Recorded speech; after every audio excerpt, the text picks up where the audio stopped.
ගෑණියෙකුට පිරිමි යාළුවෝ ඉන්න පුළුවන්ද? Absolutely not.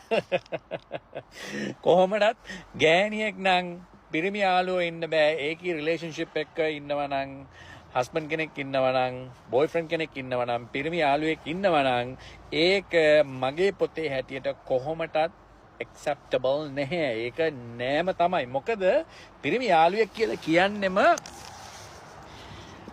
අනිවාර්යයෙන්ම ඒ ගෑනිට ඌ attractive, right? attractive. එහෙම නැත්තම් ඌ බලන් ඉන්නේ ඒ boyfriend එහෙම නැත්තම් husband මොකක් හෝ වරදක් කරනකම්.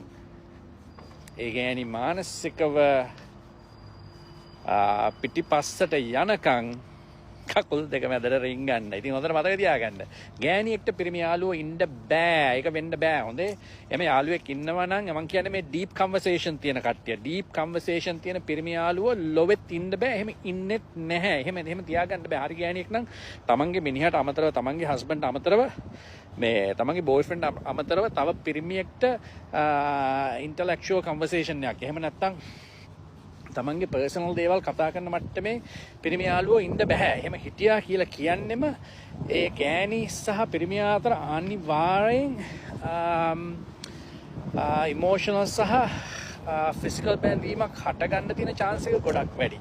ඉතින් ඒ නිසා ඒ වගේ දේවල් වෙන්න තියෙනවා නම් ඔයාලා පිරිමි විදිහට හස්බන්ඩ් කෙනෙක් විදිහට බොයිෆ්‍රෙන්ඩ් කෙනෙක් විදිහට ඒ දේවල් වළක්ව ගන්න. ඒ දේවල් වළක්ව ගන්න හදද්දී ඔයාගේ ගර්ල්ෆ්‍රෙන්ඩ් හරි එහෙම නැත්නම් ඔයාගේ වයිෆ් හරි කියනවා නම් ඒක කරන්න බැහැයි කියලා ඒ මම නම් අනිවාර්යෙන් මම එතන නෑ. හොඳේ. එයාට දොරෙන් එළියට යන්න වෙනවා. That's simple.